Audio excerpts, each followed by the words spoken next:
Hello guys, this is your friend Dark Verse and we are back with a new fanfic. What if Naruto gained 9 god tier kakai Jenke in Waven rose as a divine shinobi, ruling with his ultimate harem of power and desire? Fu times Hinata times Haku times Tayuya, Part 1. And if you enjoy this fanfic then please press the like button and subscribe to my channel for more fanfic like this. Now let's start the fanfic. In the dark of night, a loud sound was heard, possibly louder than the screams of the entire Haruno family. It was the snoring of one Uzumaki Naruto. The whiskered blonde was fast asleep, recovering from an earlier scuffle with a most mysterious missing nin, while downstairs things were far from perfect. Shut the dobe up, a Uchiha can't nor will sleep in these conditions.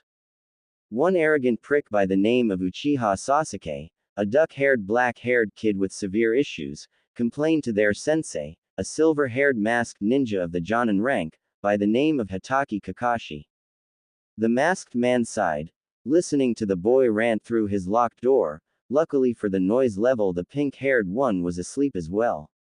I know that the guy should be too tired to move around at this point, but this is my story, so he just recovered quicker than in the anime or manga. He hadn't really wanted to teach anyway. Kakashi saw himself as more of a lone operative, he worked the best alone.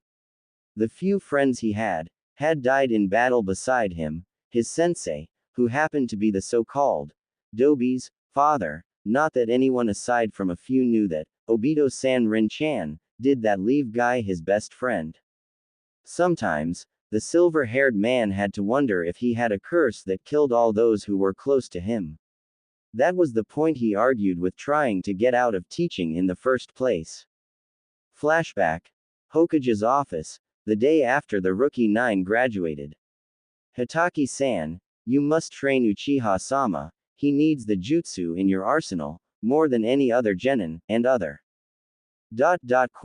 Homura, an old man who for some reason was still considered an active ninja, and his sidekick, a evil granny who looked like the mother of some sort of evil toad virgin and Harry Potter fans may know another of this description, called Dolores Umbridge named Kaharu, actively demanded the masked nin, with fellow future mentors Yuhi Kurenai and Sarutobi Asuma, along with ninja parents Hyuga Hiyashi, Inazuka Sume, Akamichi Shuza, Nara Shikaku and Aburame Shibi. The Sandaime Hokage, an old, still tan-skinned man by the name of Sarutobi Hiruzen, coughed to interrupt the current conversation. And by other, you mean Naruto-kun, who despite being labeled a dead last, managed to defeat a Chunin and master a Jonin-level technique. The Hokage took a blow of his pipe crossly. He cared a lot for the spunky little Jinchuriki, and couldn't help but wonder if Naruto was able to learn a technique like that so quickly, yet fail his exams. He decided to ask to put someone on it. He and Iruka-kun from the academy always had a bad feeling some of the instructors may have sabotaged Naruto's lessons. In fact, they had managed to catch a former janitor of the academy attempt to break Naruto's chair in the classroom, though the man admitted that others were with him in the anti-Naruto plan, courtesy of some persuasion. Via Anko and Ibiki, he managed to pull the civilian council to his side, and he had to have the janitor go before they could get names. That wasn't saying he couldn't fire him, though. Homura-sama, I hear what you say, and while you have a point or two, I'm not going to train him. Bad luck follows me, the kind of luck that kills, that and I have more important things to do with my time. Besides, the boy's attitude was detesting, but he couldn't bring that up without the old bats telling him that the boy was merely suffering from trauma.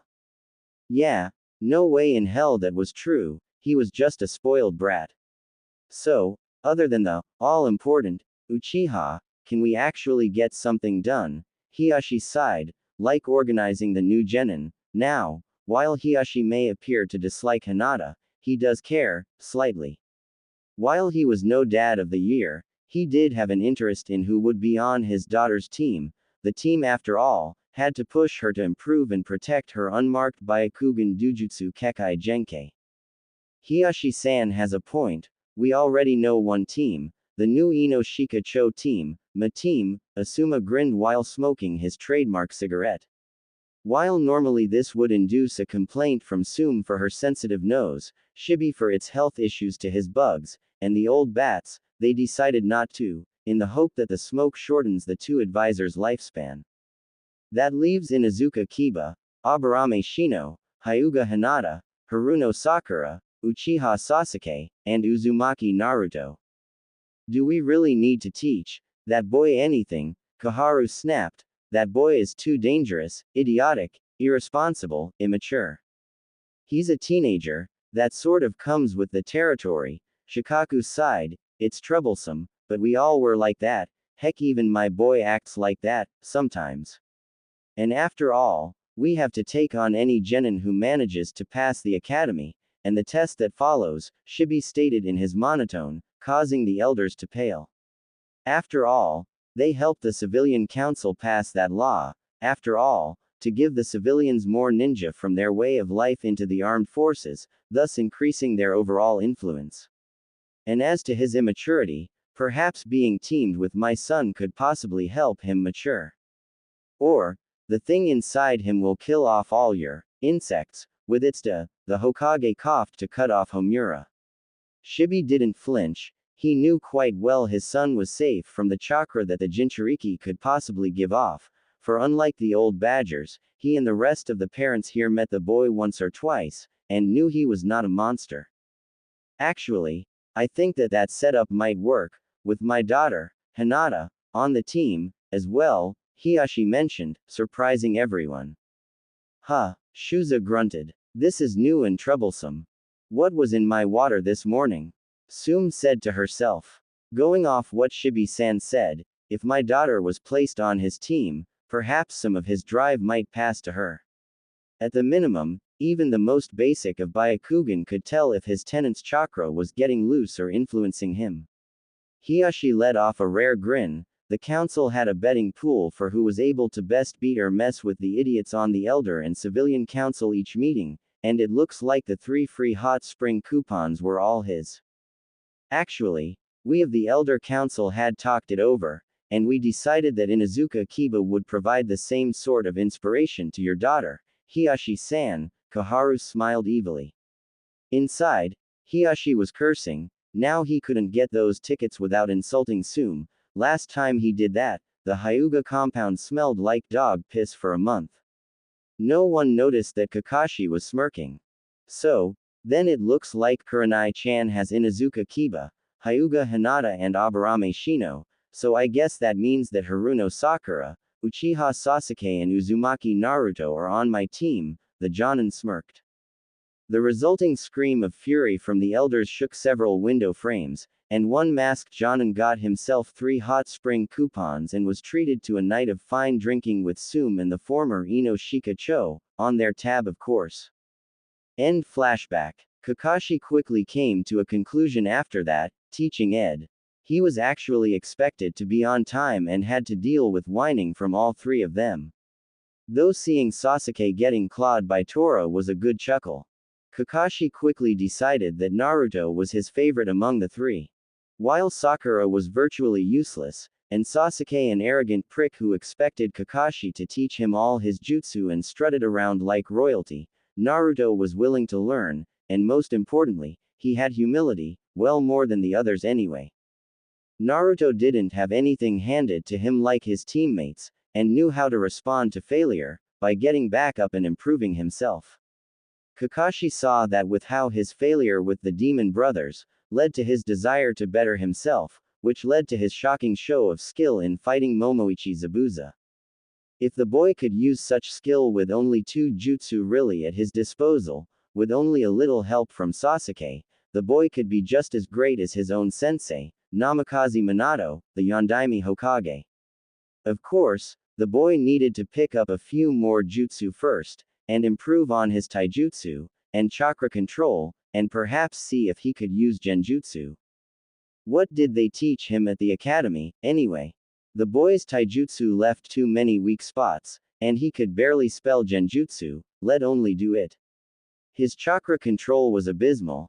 Pakun could use a jutsu better than the boy, if the Kyuubi wasn't in him, he'd be in a lot of trouble. As his lack of taijutsu nearly cost them. Flashback. Wave Country.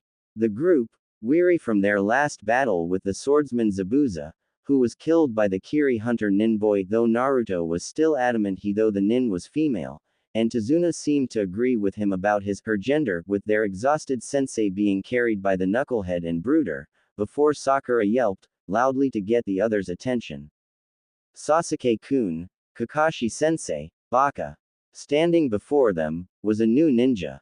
This ninja was wearing ragged brown robes that covered his face, with no visible height. In fact, all they could tell was this ninja was male. Ah, so Zabuza-chan was defeated by a bunch of brats and a dead-weight ninja, No matter, it appears I have to kill the bridge builder now. We won't let you, Datbeo. Naruto yelled, before dropping Kakashi. Their sensei then flattened Sasuke, before the Uchiha pushed the unconscious man off, as Tazuna backed away slowly. Dobi, how dare you drop such a weight on an elite? Naruto ignored him. Yeah, Baka, how dare you try to flatten Sasuke-kun? The ever-faithful pink-haired bitch added in. Naruto flinched in pain at that remark, before turning back towards their strange enemy. Humph, what pathetic teamwork, this won't be worth the chakra.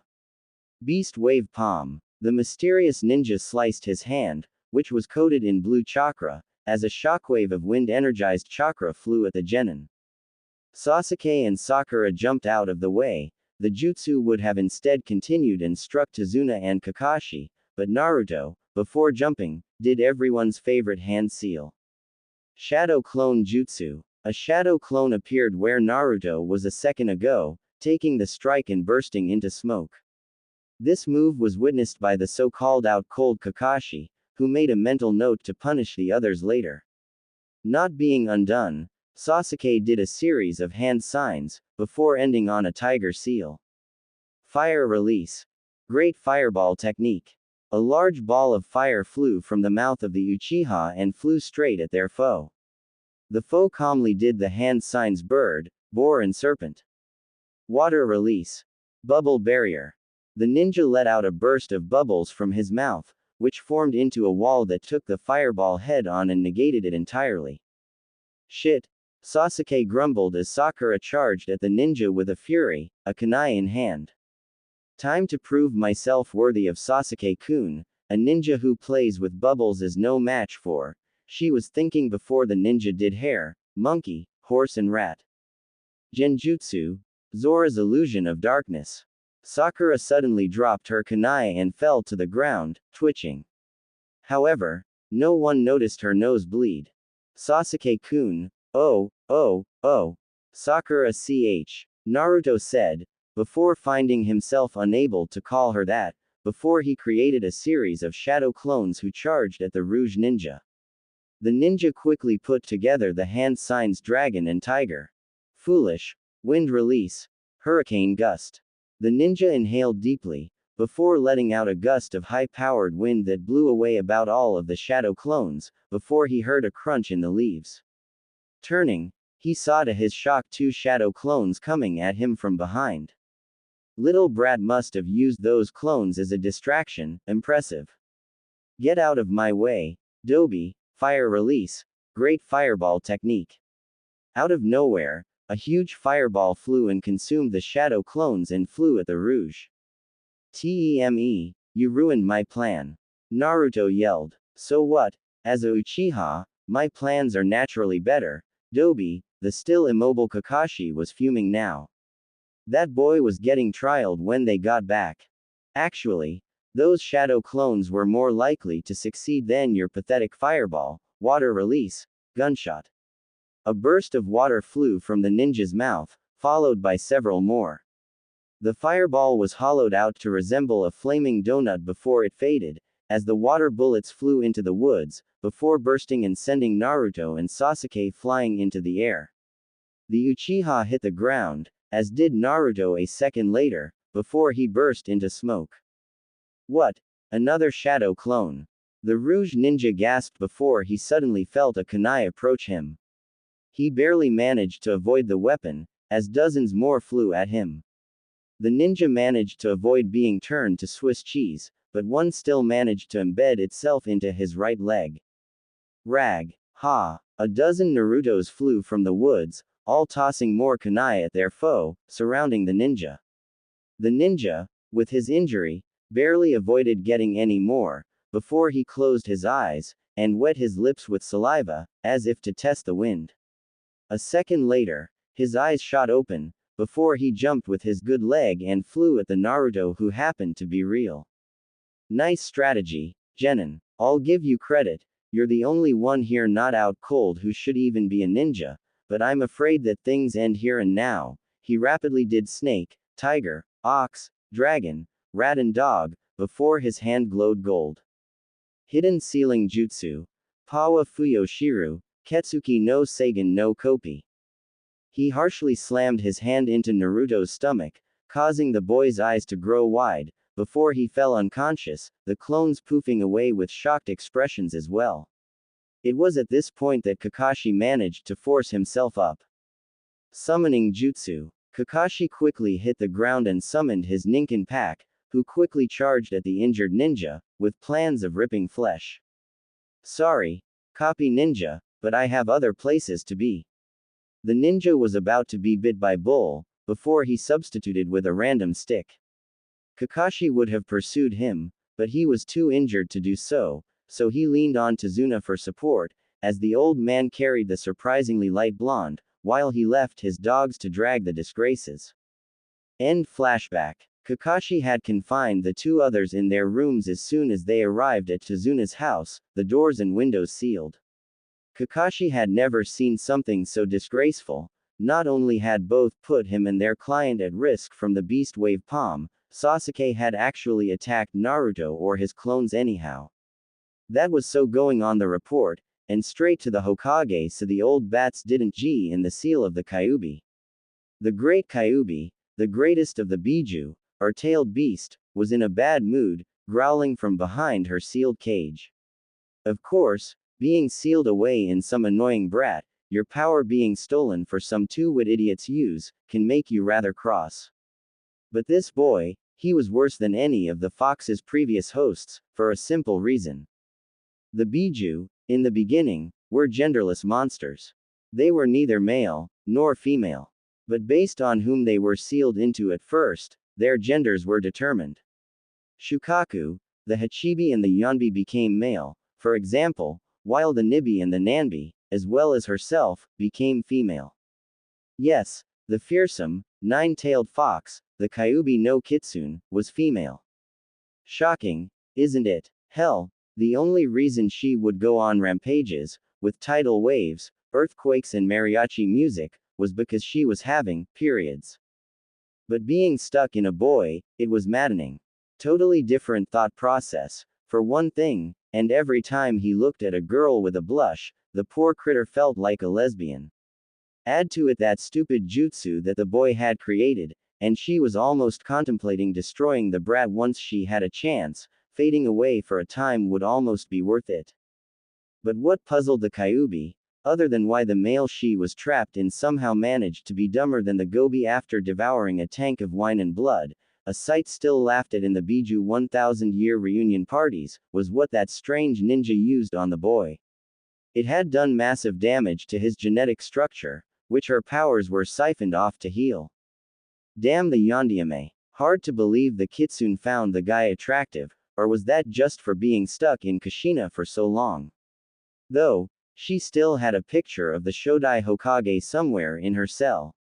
Speaking of, for some reason, a strange scent, similar to the Shodai's, was starting to fill her cell, for odd reasons, but she could also detect a much fouler scent, and others she didn't recognize. Of course, then there was the new seal, that was sitting on a large column of marble right in front of her, showing a giant orange N, which under it was a U of a lighter shade, and going through the middle of them both in the background of it was something that looked sort of like her tail. There were kanji on the seal's various parts, multiple different pairs of them. She'd read them, if only foxes could read, or count really, the boy must be rubbing off on her, but she was definitely sure there were less than a dozen of them, for some reason. Were the scents coming from there? Forest in land of Wave. Kakashi was grinning to himself. Naruto was back up and running once again. The copy nin still had no idea what sort of jutsu the kid was hit with, but he was up and running again, thanks to his tenant of course.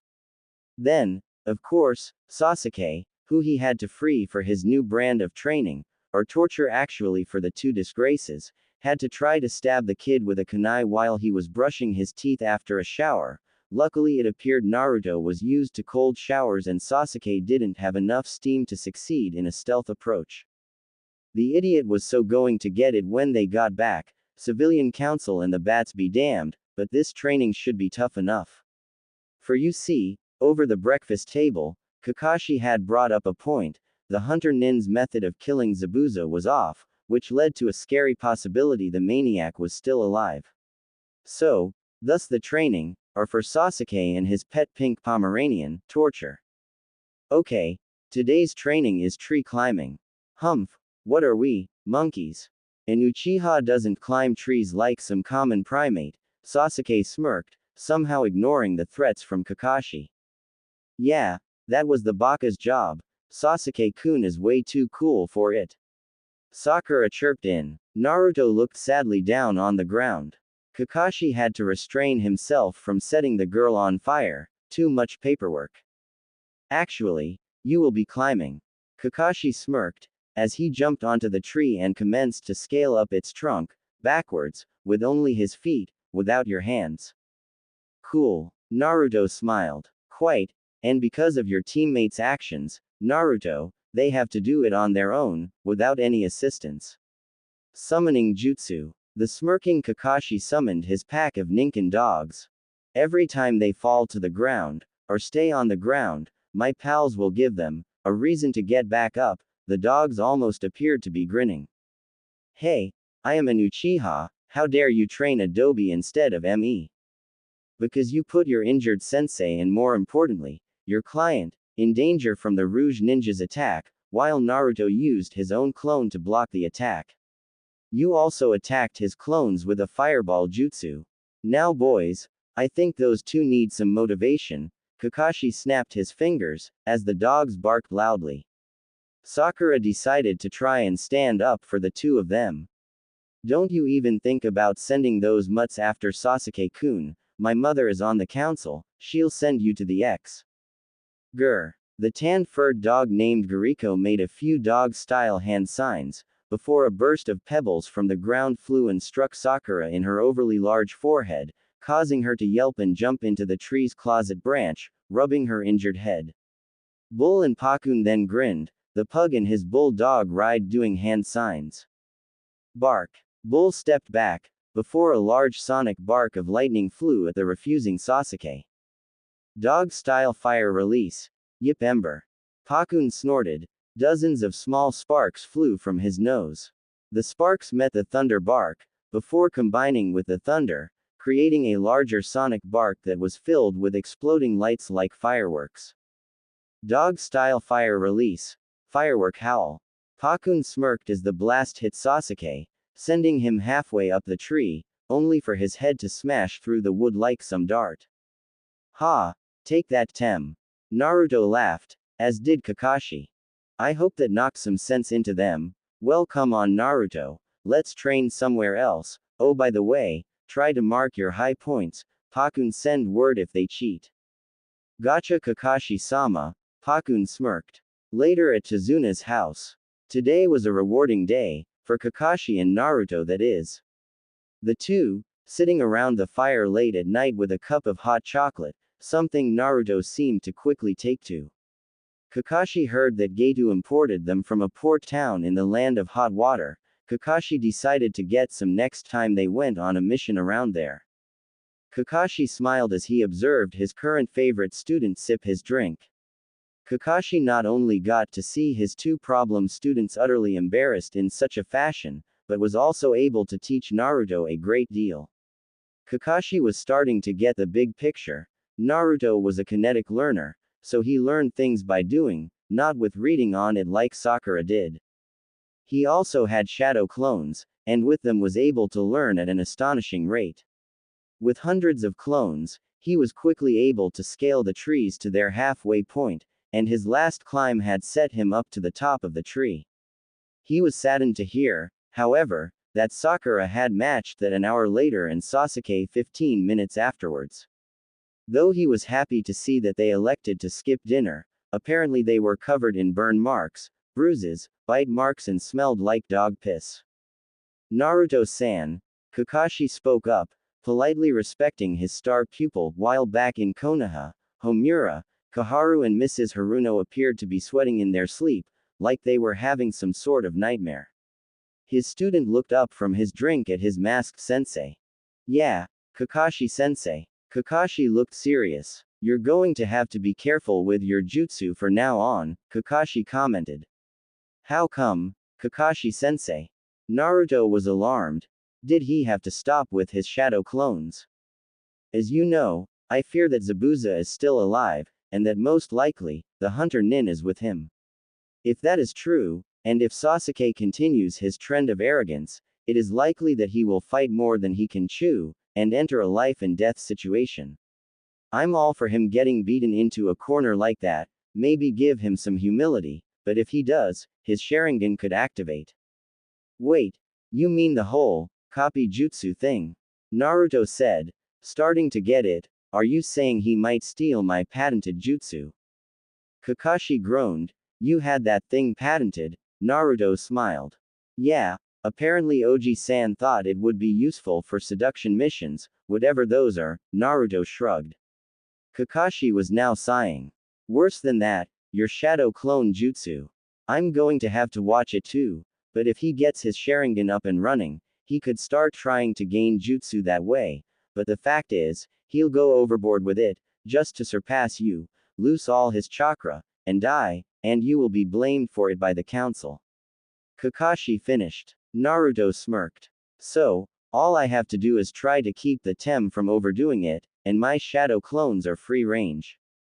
Until I can apply the Sharingan proofing seal to you, yes. In the scroll of sealing was a seal made by the ancient Senju that made one's jutsu safe from the theft of the Sharingan. With the competition between the two genin, that jutsu could be their savior. What about you? You have 1000 jutsu he could steal? Naruto asked concerned. I can't seal it onto myself. It will wreck my Sharingan though unlike you, I can be subtle in my jutsu. Hey, I can avoid half the village's Chunin force for over 2 hours, I call that subtle, Dadbao. And your jutsu? I guess you have a point there. Several days later, after several days of guarding the bridge builder, one emotional clash between Naruto and the builder's grandson, more dog bites and a lot of remedial taijutsu, Naruto's taijutsu had rapidly improved, to a point he could hold out against Kakashi in it, for 5 minutes anyway, with the Ika in hand. Even the others were improving, though Kakashi had them spar alone, with several dogs watching them. Anyway, Naruto was taking a break from shadow clone training, while Kakashi took watch over at the bridge. However, as he relaxed, he failed to notice a black-haired youth in a pink kimono approach him from the woods, with a basket filled with herbs. He's one of the ones guarding the bridge builder, the person thought. Perhaps I should take him out now. 1 foot to the neck ought to do it. It was at that point that said boy jumped up in surprise, with a kunai in hand. Who's there? I'm a ninja, and I'm armed. Oh, hey there. Naruto rubbed the back of his head nervously. The stranger got a look at him. The orange-wearing weirdo stuck out like a thumb, pretty much anywhere. Strange garb for a stealthy ninja, though then again Zabuza, the stranger's savior, carried a giant butcher knife around. Hello, the stranger smiled. The boy, Naruto blushed. Oh, hey there. The name's Naruto, of Konohagakure. My name's Haku, I live around here, and I'm looking for herbs, the person smiled. Herbs? What do you need a bunch of weeds for? The person smiled. I have an important person, he's in need of healing, and so I decided to look for some. The strange person named Haku, who Naruto sort of couldn't tell the gender of, continued to forage in the grassy clearing for seemingly random herbs. An important person? Naruto asked. Haku continued to forage. Of course, don't you have any? Naruto smiled. Of course, there are Iruka-sensei, Oji-san, Tsuki-sama, Ayame-chan, and Kakashi-sensei. Naruto stood up. Haku couldn't help but smiled. You seem to care about a lot of people. That's good, for you see, they say you can only be your strongest if you're protecting someone precious to you. There is a saying around here. Haku smiled, before getting up and leaving. Naruto looked up into the clouds. Yeah, and that's why I want to be Hokage. OC ninja techniques, any others come from the show or manga. Zabuza had found the young Haku during a mission many years ago, before his attempted coup against the Yondaime Mizukage. While she, yes his companion was female, hadn't taken part, she agreed to leave with him, and has since followed him on his mission, to get enough money and physical power to help his old friend. Truth was Zabuza was old friends with Yagura, the Yondaime Mizukage and Jinchuriki of the Sanbi, the three-tailed turtle. Back in his childhood, they had been friends, both were misunderstood orphans, Zabuza just a few years older than Yagura. In fact, the reason he slaughtered an entire graduation class, besides to prove that an orphan with self-training was good enough to be a Mizu ninja, but also to spare Yagura the fate of fighting your own comrades. Because of everyone's hatred for him, he would have been gang attacked, and if the Three Tails was unleashed. Zabuza had also known Utakata, the Rokubi Jinchuriki. Back in the day they had fought together, once he, Utakata and Yagura had single-handedly defeated an entire army of shinobi from the Land of Frost during the Third Shinobi World War. However, with Zabuza's help, Yagura was able to figure out how to control the Sanbi, because of a forgotten kakai Jenke his clan had, a dujutsu that caused Yagura's distinct purple eyes, which enabled him to control the Three Tails. He hadn't been able to activate it, and the Sanbi didn't exactly help, until Zabuza managed to help him. Afterwards, Yagura was quickly able to become the Yondaime Mizukage at age 15, and Zabuza one of the legendary swordsmen to help his friend maintain power. Then, his friend began suffering from nightmares, all of which had a similar pattern, red eyes with Tomo. These dreams stirred the Three Tails, causing the poor Kage horrid nightmares and hallucinations. Then, there was the Kiri Council. Like Konoha, the council had a civilian side, and they were petrified of Kekai Genke. This, rather absurd fear resulted in a war in Mizu decades ago, that they kept alive in the civilians of the Land of Water via propaganda, as well as the ninja villages. That's why clans like the Yuki that Haku hailed from had to go into hiding. The last time he had seen Yagura, he had just had one of his Anbu. A man named Ao, do some spying on the civilian council with his stolen Byakugan eye, and had made a startling discovery. They were paying a mysterious group, with strange black robes covered in red clouds, to influence the Mizukage with a mysterious genjutsu, causing the unrest of the beast inside of him, that they were able to use as a sign of insanity to keep Yagura from interfering with the bloodline purges that were devastating the local ninja. These ninja, one who had a hunched back and a strange hat, and the other with long blonde hair and an obnoxious voice, never said who they brought in, but they were definitely responsible. So, Yagura gathered Ao, one of the top jonin in the village named Mei Terumi, a rather attractive redhead with two Kekai Genke, and himself, and devised a plan. Yagura knew that dramatic action had to be done, and knowing his name would be blackened from the council's action regardless, asked his old friend to stage a coup to kill the civilian council, while Ao and Mei unsealed the Three Tails and released it, to stop the council for getting their hands on it for their own use. However, he did leave a few requests. One, that no matter what, he protected the young Haku, who he began to see like his own daughter. She was the last of her clan, as far as he could tell, and didn't deserve what was happening here. The second was to look for his distant cousin, Yukimaru. He had heard he had vanished, picked up by the S-class Sanin, Orochimaru of the Leaf Village, and Yagura was fearful that he could extort the young boy's power for his own use. So, while Zabuza managed to kill about half the civilian council and a few corrupt members of the Shinobi Council, along with some guy who sold cabbages who assaulted Yagura with them when he was a kid, failed in a complete coup and fled the village with Haku, though never finding Yukimaru, Ao and Mei managed to unseal Yagura and set up a power struggle. Last he heard, Mei was close to becoming the Gondime Mizukage, but he couldn't return yet, not until he found Yukimaru and destroyed the one who ruined his friend.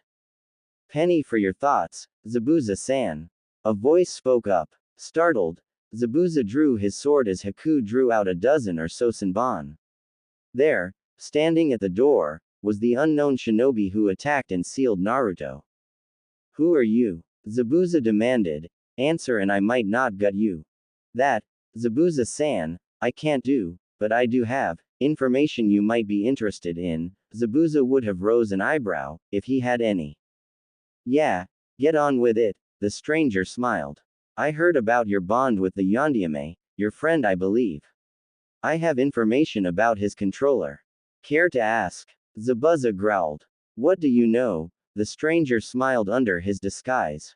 His controller has the Sharingan. His name is Uchiha Madara. Haku looked confused. Zabuza-sama, from what I read, that man must be ancient. He co-founded Konohagakure no Sato, and how can he be alive?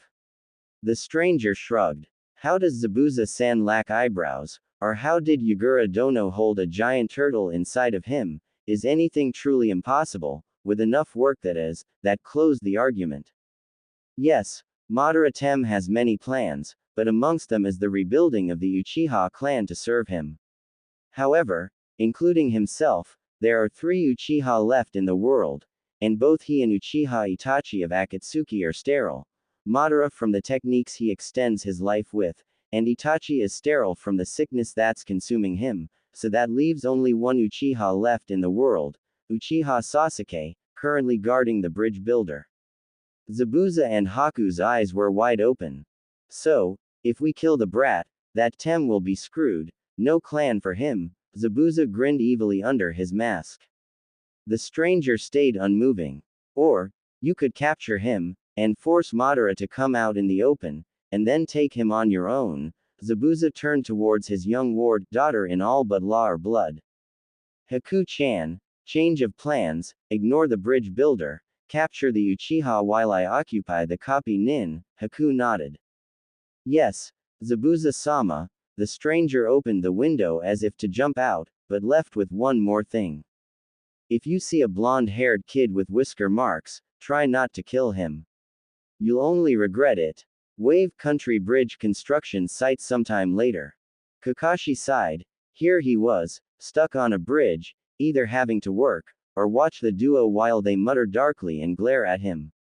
Naruto was on house watching duty. The poor kid was exhausted for taking the entire watch yesterday, so Kakashi could make sure the duo had learned something, without dogs, persuading them. So here he was, keeping tabs on Duckhead and Howler Pinky. He hoped at least they'd fall off the bridge. Of course, it had to be something else. Hey, lazy bones, you and your squirts could help, you know, Tazuna grumbled. Kakashi sighed. Yes, Tazuna-san. Shadow Clone Jutsu. A second Kakashi appeared next to the original and was sent out to work. He smirked at his students. You two follow him, his students groaned, but seeing as though this guy could re-summon the devils, or dogs as they were actually, they decided to do it, reluctantly, while all the time, planning some way to deal with the ninja dogs. Though, while engrossed in their work, or in the only lazy bum's case, his Ika mist had begun to creep across the bridge. Meanwhile at Tazuna's house. What? Are you saying that they already left to attack the bridge? Naruto demanded towards the bound samurai. The poor blonde-haired kid, having been allowed to sleep in by Kakashi, woke up to the house being broken into by 2 samurai thugs hired by Geto. Though, in combination with Inari, the bridge builder's grandson, the 2 punks were tied up, and being interrogated by Naruto and Tsunami, Tazuna's daughter, via a frying pan. Smack. Ow. Bye. Naruto kicked the swearing mercenary in the nuts. Watch it. There's a kid here. Now what was this about attacking the bridge? The other hired gun smirked. You're too late, kid. Zabuza's already there, tearing apart your pathetic team, and the old man, Tsunami, smacked him with the frying pan. Smack. Grandpa. Inari gasped. Naruto glared at the two. He can kill my teammates, world would be better without them, but Kakashi-sensei beat Zabuza once, he can do it again. He won't allow Tazuna-sama to die. Tsunami-san, Inari-kun, you can hold these guys, right? Inari grinned evilly as he nodded. Naruto smirked. He was starting to like the kid. Meanwhile, back on the bridge. Give it up, Zabuza, Kakashi grunted, as he held back the great swordsman using a kunai. Sakura, with her own kunai in hand, was guarding Tazuna while shivering. Meanwhile, Sasuke had been trapped by the false hunter Nin in some sort of ice mirror. The false hunter ninja was amazing, being able to use one-handed hand signs, and add to it the rare ice release kakai Jenke, and this ninja was one skilled piece of work. If they were loyal to the village, that's the type of ninja who could have become Mizukage. You won't get the bridge builder. Disturbingly, Zabuza was laughing. The laugh actually seemed to have humor behind it, as it ranged out across the battlefield. He smirked.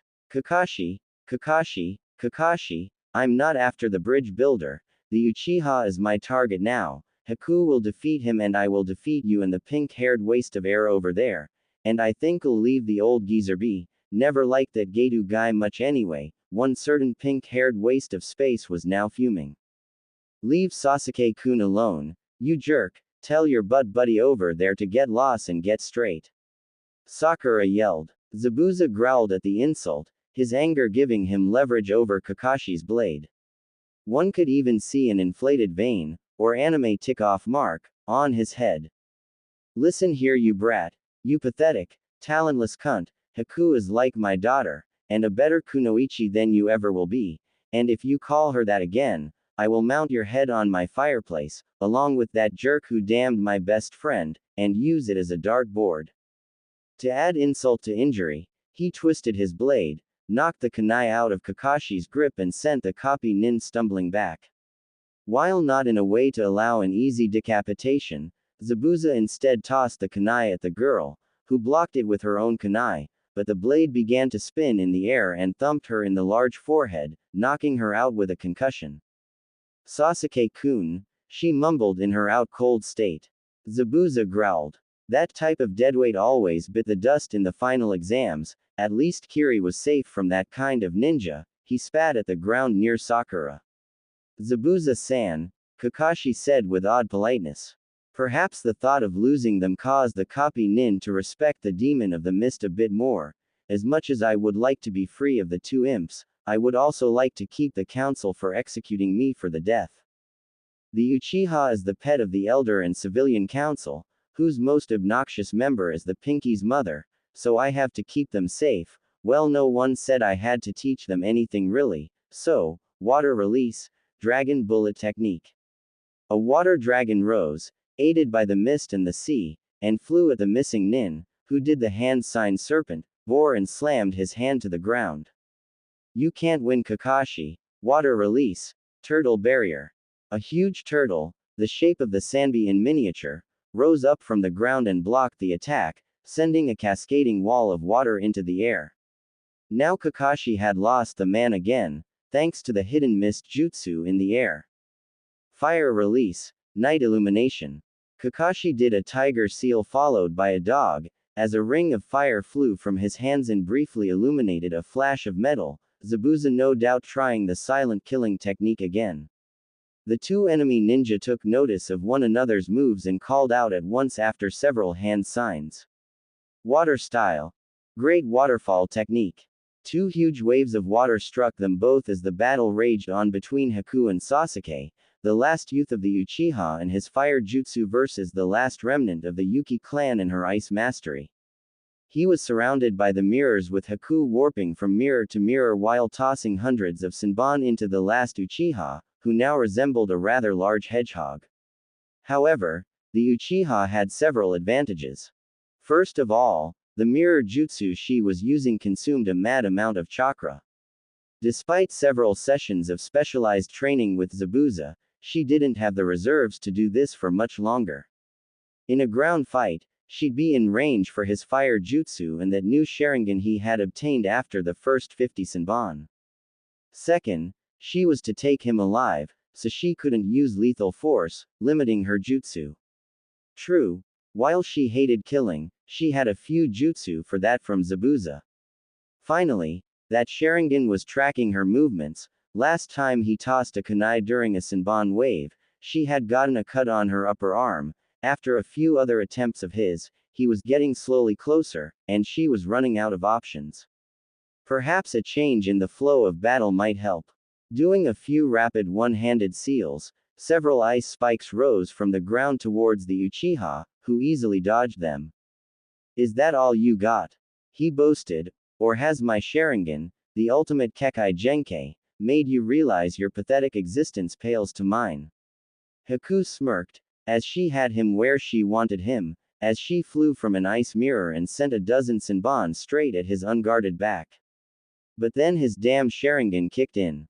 "Fool, that isn't even worth copying." Haku shook her head. He couldn't copy it anyway if he tried. Fire release, great fireball technique. A huge fireball was blasted through the Senbon, melting them before hitting Haku, knocking her back. She rolled on the ground, as the flames burned a hole through the battle robes, showing an ice-colored bra underneath. Sasuke smirked. "What? You're a girl. No wonder you're so weak, but I'll cut you a deal. Become one of my bitches and help me revive my clan, and I'll let you live," Haku groaned. "No way in hell I'd do that, you duck," Haku said as she dissolved into water. Sasuke's eyes went wide. That was a water clone. He cursed himself for not being able to copy it, before he heard creeping ice, as an ice spike flew straight at him, with a victorious Haku smiling under her battle mask. "Game over." "Hey." Zabuza was vague in his orders. A guy didn't need an arm to revive a clan, did he? He could be still used as bait. But then, the orange ninja with blonde hair jumped down from above. "And the hero is here, Datbeo." "It's him," Haku commented. "Perhaps he'd be an actually decent employee." Shadow. Naruto began before noticing Sasuke's Sharingan. "That's it, Dobi. Give me that jutsu of yours," Sasuke smugly thought. He groaned, before stopping his jutsu and taking the ice spike himself right through the stomach, only narrowly avoiding the heart and lungs. "Naruto." Kakashi gasped from outside the battlefield, before two water dragon bullets collided once more. Zabuza also commented on the battle. "Oh no, that was off for Haku. That Uchiha must have said something really bad. Have to remember to give him a little bit of torture once we have him. Now to take care of you, Kakashi." Naruto's shout of pain soon filled the air. "Ah!" he yelled out. Sasuke smirked. This was the only thing that idiot was good for, a shield to protect his betters. Haku stared at him. "Why would you take that attack for this stain on humanity?" Haku asked, retracting the ice spike. Its frigidity barely avoided granting hypothermia, but blood loss was still occurring. Naruto groaned out. "I said it, to this girl I met, and I'll say it again, I fight for my precious people.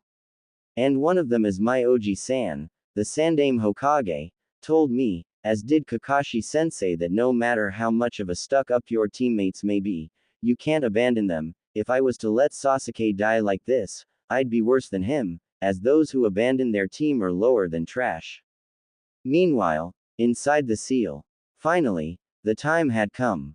The little Bakashi was sealed and had gotten himself into near mortal peril. Time for her, the Kyuubi, to save him and perhaps try to take control.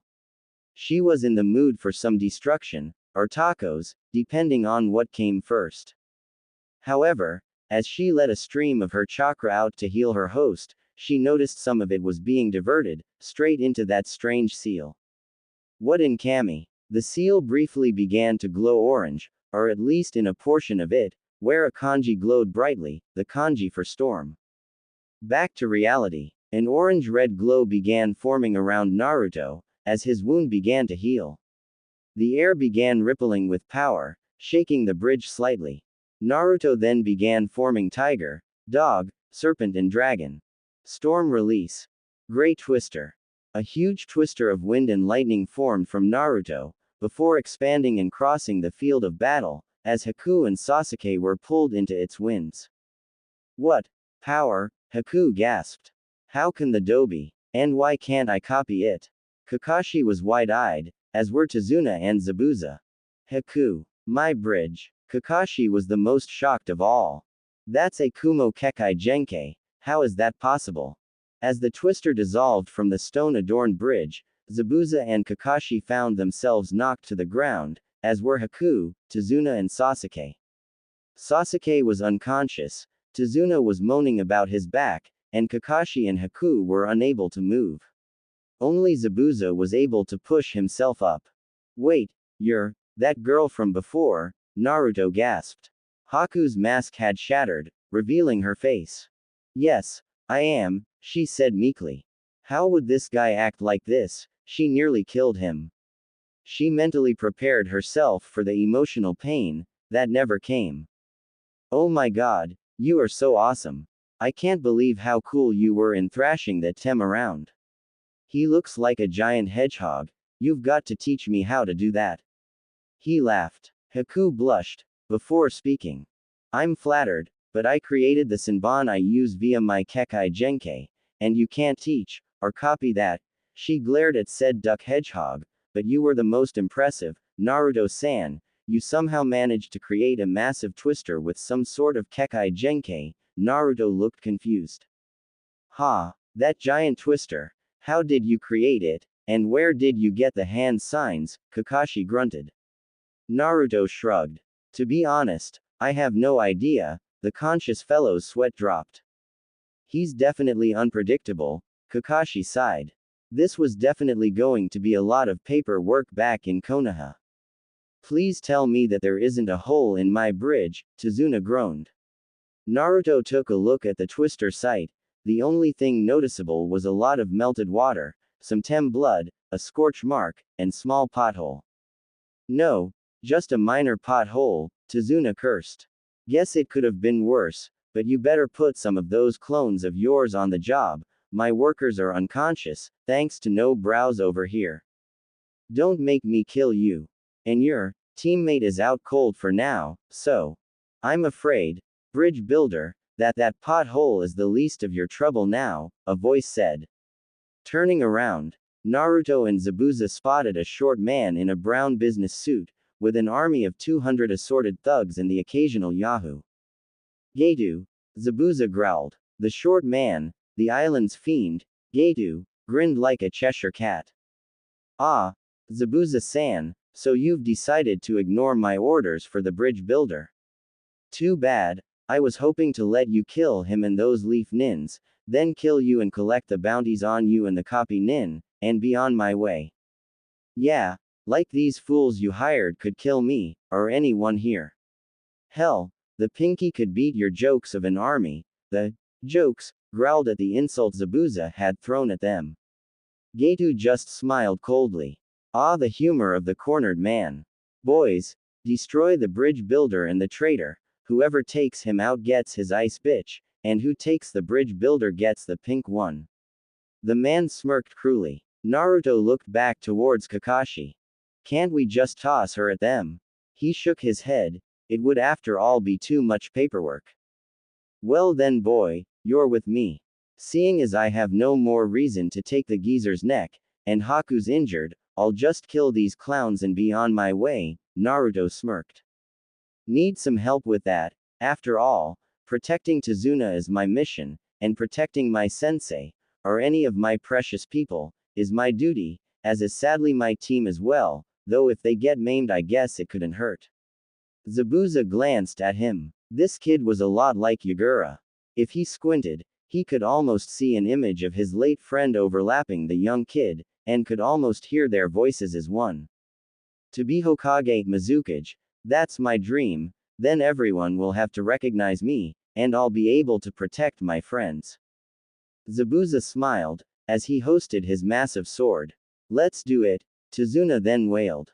Don't break my bridge, no matter what you do. The two ninja then charged at the armed horde. Naruto blocked a sword slice with a sharp kunai, before creating a dozen shadow clones, who charged into the armed mob with more kunai at the ready. Naruto then jumped into the air, before yelling. Storm release, Great Twister. Now airborne, the tip of the storm just missed the bridge road and thus the mob was ed up and spewed out randomly, hitting the ground with random snaps of broken necks and other bones. Haku and the others must have been lucky to escape so easily from the storm, or was it just his bad luck that Sasuke did? Heads up Genin, water release, great waterfall technique. A giant wave formed from the accumulated water in the air as the huge wave swamped the battlefield, wiping away rogues, while the shadow clones were able to avoid the attack. Kakashi sighed, and Haku gave him a curious look. Is it wrong to say that Naruto and your sensei over there work better as a team than my genin? Haku laughed. Wait, they're actually a team. Back to the fight, Zabuza just cleaved a few swords man clean through, before he groaned. Some punk just managed to stab him with several kunai, in the back. Zabuza-san. A clone gasped before a rouge destroyed it. Haku gasped. Zabuza-sama. Haku cried she was unable to protect her master. She was failing as a tool, her important person was probably fatally injured. I'm sorry, Yagura-sama, Mei-chan, Ao-san, Zabuza gasped for air, but, I'm not going down alone. He charged blindly, ignoring more accumulating injuries, as he flew straight at the slowly retreating Gato. Zabuza, spotting him, yelled out a battle cry and tossed his blade, the great blade going straight into Gato, knocking both it and the man into the churning sea below, definitely dead. Naruto, after his shadow clones and twisters had finished off the last of the men, rushed to the downed man. Zabuza-san, he gasped. The eyebrowless man looked at the boy, and smiled. This boy was again starting to look like Yagura, or was his mind playing tricks on him? Boy, bring me, to Haku-chan, please. Naruto had tears in his eyes, as he dragged the slowly dying man to his daughter. He lowered him next to her, as Haku struggled up. Zabuza-sama. Zabuza looked at her. Please don't die. You're my special person, my reason to live, my two-san. She cried. Zabuza raised his hand, and held it to Haku's cheek. Haku-chan, I was glad that to meet you, it was nice to have a family of some kind. I couldn't have stuck to my, and Yagura-sama's plan, without you. This boy, he's a lot like Yagura, he turned to the boy and Kakashi. He has a biju in him, doesn't he, just like my friend, the Yondaime Mizukage. Naruto and Kakashi looked alarmed, Kakashi's regular eye briefly darting towards the unconscious failures of his. So, it's a secret then. Perhaps, that was better than it being known. Let me guess, it's the Kyuubi. Don't answer, it's evident on your face. Zabuza smiled under his ripped mask. Kid, your dreams, don't give up on them, no matter what.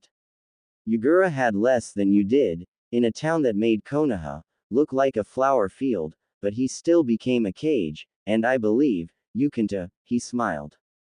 Haku, I'd give you my blade, but it's kind of underwater. My bad. Haku was crying as Zabuza chuckled, but, no matter, you were never a killer anyway, you don't need a sword.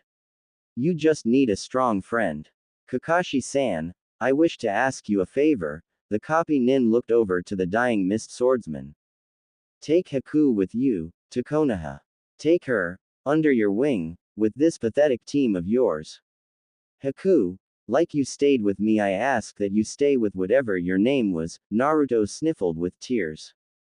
Uzumaki Naruto. Yes, stay with Naruto-san, help him, become Hokage, but boy, beware, of your teammate, his clan has the power, to control containers, one did so to Yagura, and he'll do it, to you. Zabuza collapsed, as Haku let out a flood of tears. Zabuza-sama. Later in the Hokage's office, Konoha no Sato. With the death of Getu, by the hands of the late missing nin, Momoichi Zabuza, things are looking up in the Wave country now. The civilians ransacked his mansion, and now have all the money he stole from them, as well as interest. Trade is booming, no doubt in thanks to the new, great Naruto bridge. Kakashi was giving his report to the Sandaime, with Naruto and Haku, now with a new leaf High 8, behind him. Wait, they named the bridge after me. Naruto said exited, before noticing Haku. It should have been the Great Zabuza Bridge. Kakashi smiled. Naruto, it was you who finished the bridge via shadow clones. While a certain duck head was stuck at the house. As it was, they named the Wave entrance to the bridge the Zabuza Gate, and the fire entrance the Kaisa Gate. Naruto noticed Haku's smile sadly at this. Naruto-kun, Kakashi-san, well done, the Hokage smiled as he blew from his pipe. You both went above and beyond the mission, which was evolved from AC rank to an A rank. I've already sent a bonus, along with your original pay straight to both of your accounts. Naruto's account was guarded by one of the Hokage's oldest friends in the bank, one who knew about Naruto's father. The man was firmly entrenched when it came to the vault. In his time he stopped countless attempts of civilians and ninja to take Naruto's cash for either spite or to repay the damage the Kyuubi left. And you, Haku-san, I've already sent the non-bonus payments of both Haruno Sakura and Uchiha Sasuke, whose pay was deducted due to their crimes.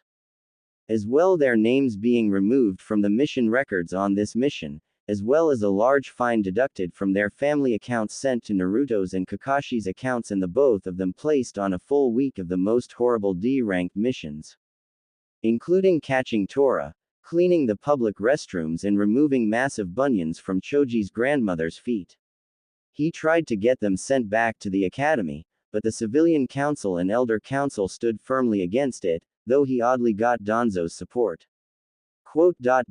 Into a new account in your name that I set up. That should be well enough to help get you started, before you take on more missions with Team 7. However, there is the matter of the bingo book price for Zabuza. Send it to the people in Wave, Haku said sadly. I can't use that kind of money. Naruto placed a hand on her shoulders as Haku blushed. Haku, you okay? You kind of look like you have a fever or something. Kakashi smiled at Naruto's question. The kid was more concerned in how Haku was feeling, instead of trying to get a rebound chick. Okay, I understand, the Hokage smiled. Kakashi will give you elemental training while the rest of your team, as loosely as I can apply that term, is done with their punishment. Naruto-kun, I hope you don't mind, but I was unable to secure housing for Haku-san at the moment, so she'll have to stay with you. That was all that could be said before Haku fainted. While somewhere in town, a pale-eyed heiress suddenly felt someone was ripping her off somehow. Haku-san, Haku-san. Naruto shook her, before looking around at the older men. They smiled. I believe Haku-san is tired, why don't you take her to your home? Naruto nodded vigorously before taking the unconscious girl with him out of the room. Now the old Hokage turned towards Kakashi. Kakashi, I also read in your written report about Naruto's sudden ability to use the Kumo Kekai Jenke, storm release, and the mysterious attacker, and I believe I may have an idea of what the attack was. I have never seen it myself, but it's an ancient technique, from years back. It's a seal that transfers Kekai Jenke. As you may or may not know, Kekai Jenke originated as genetic mutations or as an advanced chakra skill, found in 1 out of 1,000 shinobi. However, these were not something that could be passed on. Much like Tenzo is not able to pass on his wood release Orochimaru grafted onto him, or you and your Sharingan. However, this jutsu would pass the traits to another person, and grafted it into their DNA in a way that allowed for genetic passing of the traits. However, your description may describe something else, an evolved version of the technique for passing multiple Kekai Jenke, but as to the attacker, I have no leads. At the same time, the sheer amount of genetic alteration that Seal must have done to Naruto would kill any regular person. What about that Hirako guy, who rumor says is preparing a way to obtain multiple ones, perhaps he has. And why would he give them to a leaf nin? He fled the village when the Nine Tails was announced, he's terrified of it. No way in hell would he give that sort of power to Naruto. So, thus the attacker, and his motives, remain unknown. Meanwhile at a hill in Wave, the wooded hill, sitting with a view of the sea, with a simple tombstone that simply read, Momoichi Zabuza, the stranger appeared to be paying his respects. He sighed. This changes my plan. Your apprentice by going with our young Jinchuriki, alters my plans, but not in a negative way. Zabuza, you died a hero, I hope Kami sees that. He drew a scroll, and opened it, revealing a very thin transparent veil of some sort. Ceiling style. Undisturbed rest of the dead. The stranger covered the tomb with the veil not detectable by chakra or the human eye. However, the grave glowed as the seal took effect. Wood release. Rise of the red fern, the stranger did a single dog hand sign, as a red fern formed next to the grave. He chuckled. I've been reading that book too much, he chuckled as he left the hill. With the rejects, outside of Konoha public bathroom. How dare they make an Uchiha clean filth from mere commoners? This is the sort of thing the Dobi and his ice bitch should be doing, not me. Sasuke declared angrily. Of course, the Anbu, who was wearing a duck mask, had been put in charge of watching them by the Sandame, and so didn't respond. Best not give the idiot any satisfaction. However, the two were refusing to enter the bathroom, stubbornly crossing their arms looking away. This is a job for the Dobi, and his new ice bitch, not for me, the last Uchiha. Yeah, Sasuke-kun is better than this. They continued to rant, until the bathroom's occupant, Shuza Akamichi exited. As he spotted the two troublemakers, he got an evil grin on his face. Ah, the two, Genin. I am a Uchiha, idiot. My mother's on the civilian council, so don't you dare treat me like that unless you want your F. The duck Anbu quickly sealed their mouths shut with his hands. The Anbu were the cage's self-selected special operations units. They did their operations covertly and silently, and helped maintain order in the village. Because their missions were covert, they were not on record, for either ninja or civilian. Recently, the Sandame had begun renovating the Yondaime's house on the edge of the village. Only accessible from a hidden space-time warp point in the Hokage office, unless you had the key of course. This house was originally supposed to be given to Naruto once he became a Chunin, as well as his heritage. By then, the Sandame had hoped that the young boy would be strong enough for the resulting assassination attempts. This would also help curb down anti-Narutoism. However, two things had changed. The first of them was his new rivalry with Sasuke. Once this became knowledge amongst the populace, there was no doubt that attacks against Naruto would increase, beyond the basic food price overcharging and possible lesson sabotage. While he knew of a few Anbu who already were outspoken against Naruto, the Sandame didn't want to risk one of the boy's guards going turncoat and aiding attackers. The second was the appearance of Haku. Naruto, while no Casanova, still had to share a single bedroom apartment, so a several bedroom house might be more preferable. However, another of the more covert missions of the Anbu was to prevent anyone calling an Akamichi some sort of derogatory remark. Past experience has long taught the dangers of insulting people who could grow to the size of hills. Yes, Akamichi-sama. The large man grinned. Getting those two trapped on this duty may have earned Danzo the hop spring tickets, but this would be worth a paid night of dining for him, his wife and their son, on their friends' tabs of course. As he thought this, Inoichi found himself suddenly shivering and Shikaku suddenly felt glad to be on an A-rank mission. Yes, it is quite convenient, for you see, I just got done sampling a delicious meal at Gasuniorashi, a new eatery on the west side of town, with a fine fiber and bean casserole, and well. Green mist suddenly began creeping from under the bathroom door. The two idiots then began to try and squirm away from their duty/doom. Quickly, the Anbu shoved them into the bathroom, sealed the door and held the door back as the children began to desperately pound away. Some of the escaped green gas then approached a nearby tree, and the poor plant exploded into bark and dead leaves. Shuza chuckled and hummed merrily as he imagined the buffet awaiting him, as Duck whistled for backup. A snail-masked Anbu jumped down from a nearby building to his call. Duck, what's the problem? I need you to hold these poor genin in here for a while.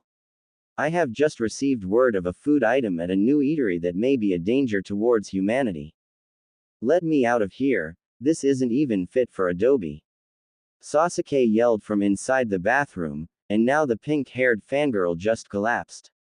Meanwhile, with the so-called Dobi, Kakashi, Haku and Naruto found themselves at a lake on the outskirts of the Hidden Leaf Village, preparing for a lesson while the others were out of the way. Okay team, today we are going to practice some water release techniques, Kakashi smiled. Naruto raised his hand. Yes, Naruto. Wait, Kakashi-sensei, since when did I get water release? Kakashi smiled. It came with your storm release, Naruto. Kakai Jenke such as storm and ice release come from the genetic combination of two or more elements. For example, storm is a mixture of lightning and water release, while ice is a mixture of wind and water release. Now, I'm focusing on water release, because that is a release we know both of you can use, Haku and Naruto nodded. Zabuza-sama already taught me how to create a water clone, Kakashi-sensei, Haku brought up. Kakashi smiled. True, but because Naruto's shadow clones already fill that niche, I believe that we should try to get something else in, before they get back. Naruto suddenly looked like he recalled something, started fiddling with hand signs slowly. Perhaps we should start with the water prison. I think that Naruto could pull that off nicely with his shadow clones, or perhaps we should.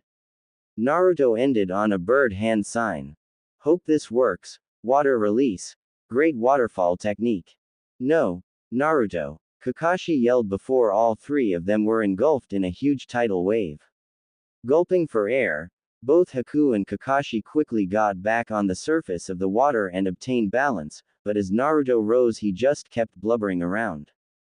Or perhaps Naruto-sama should focus on water walking first, Haku commented at his blubbering form with a blush. Kakashi frowned. True enough, but I don't know if I should be impressed with him for somehow picking up that technique on his own, or somewhat annoyed. The last day before Sasuke and Sakura freedom. After 6 days of trial, error, near drowning and an angry Mrs. Haruno and the two bats demanding the lessons ceased with the foreign kunoichi and the dead last and instead focus on the Uchiha and his pink cheerleader of horror, once free from the poison ward at the hospital. They were getting shown the great waterfall jutsu. Now, standing on the surface of the lake was Naruto, clad in an orange pair of swimsuit trunks, against Haku, who was in a bluish-white one-piece swimsuit with Kakashi standing on the lake shore. Now that Naruto had finally gotten water walking down, it was time to test how far they had come. Haku was to become a member of Team 7 for the time being, and Kakashi needed to make sure the both of them were ready to go out for any more missions like Wave. Now that both had seals on them, administered by Kakashi himself, to block the Sharingan, their moves were free to go. Let's see how good you are, Naruto-kun, Haku smiled. Naruto sighed, it was either this, or Sama. Naruto began to do several rapid hand signs, for lightning release, thunder ball. A ball of static electricity formed in Naruto's hand, before he tossed it at Haku, overhanded. The ball struck her head on, before she dissolved into water. A water clone, Naruto said surprised. It was then that he noticed the water below him to begin to rapidly bubble. Water release. Explosion. An explosion of air flew from below Naruto, sending him flying into the air as Haku burst to the surface, giggling. Naruto's eyebrow rose slightly, before doing his favorite hand sign. Shadow Clone Jutsu. A dozen shadow clones formed from above and all created thunder balls, before tossing them straight at Haku. Ice release. Protective ice dome. A dome of ice formed around Haku, blocking the shadow clone's attacks.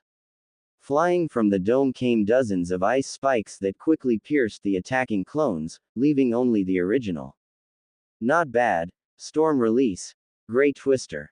A huge twister formed on the lake surface, spinning straight towards Haku, destroying her ice dome, but the girl was nowhere to be found. Wait, where did you go? Naruto was looking around confused. Water release.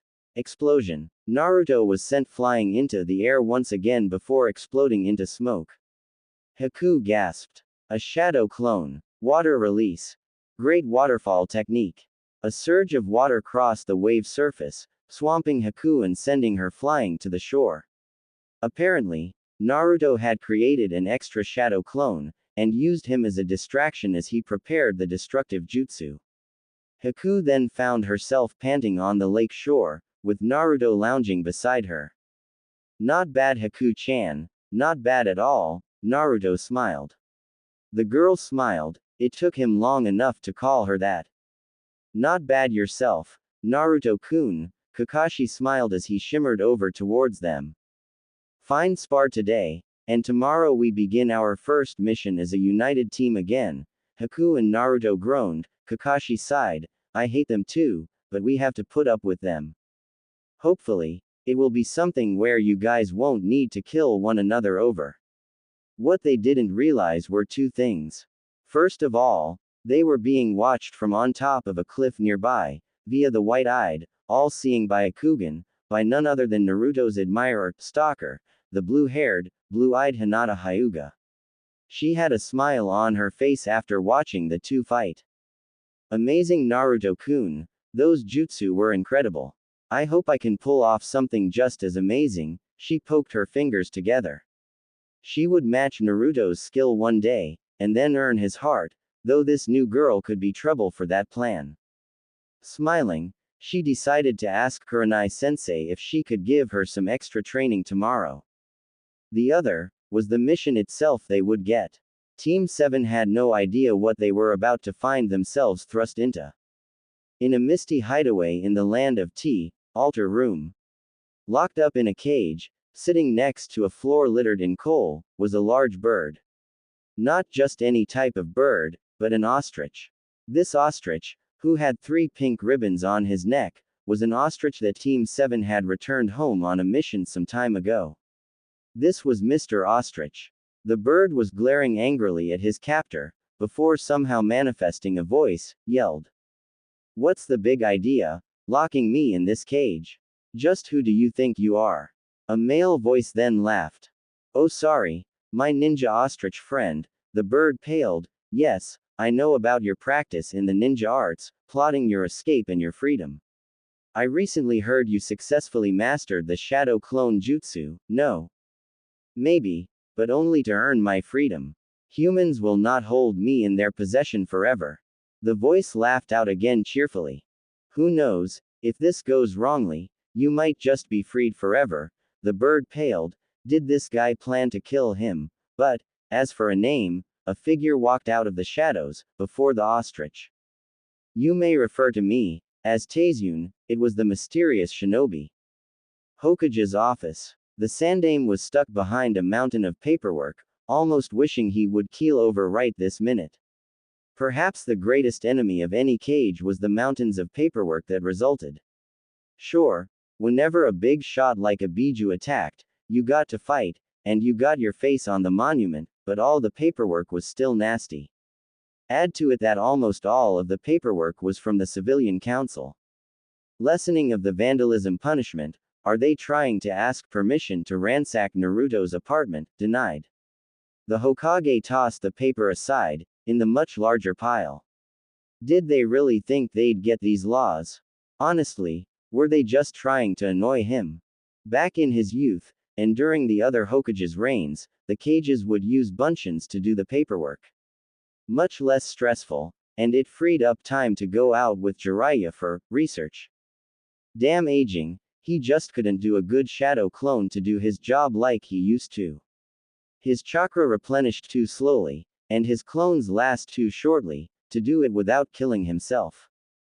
The Sandaime wasn't quite sure if the other cages did the same thing for their paperwork, though he did know that the young Takigakure leader, Shibuki, had came to Konoha for shadow clone lessons with Ebisu. Takigakure, the village had an alliance with Konohagakure, and it had since the first great ninja wars. In fact, that village was one of the reasons behind his law concerning Naruto. He had been old friends with Shibuki's father, and he heard about how they treated their Jinchuriki, a young orphaned girl named Fu. Apparently, Shibuki was her only friend, and her cousin as it appeared. The Sandaime hoped that his law would at least make things simple enough for Naruto, and seeing as he wasn't mugged in the streets, perhaps it worked.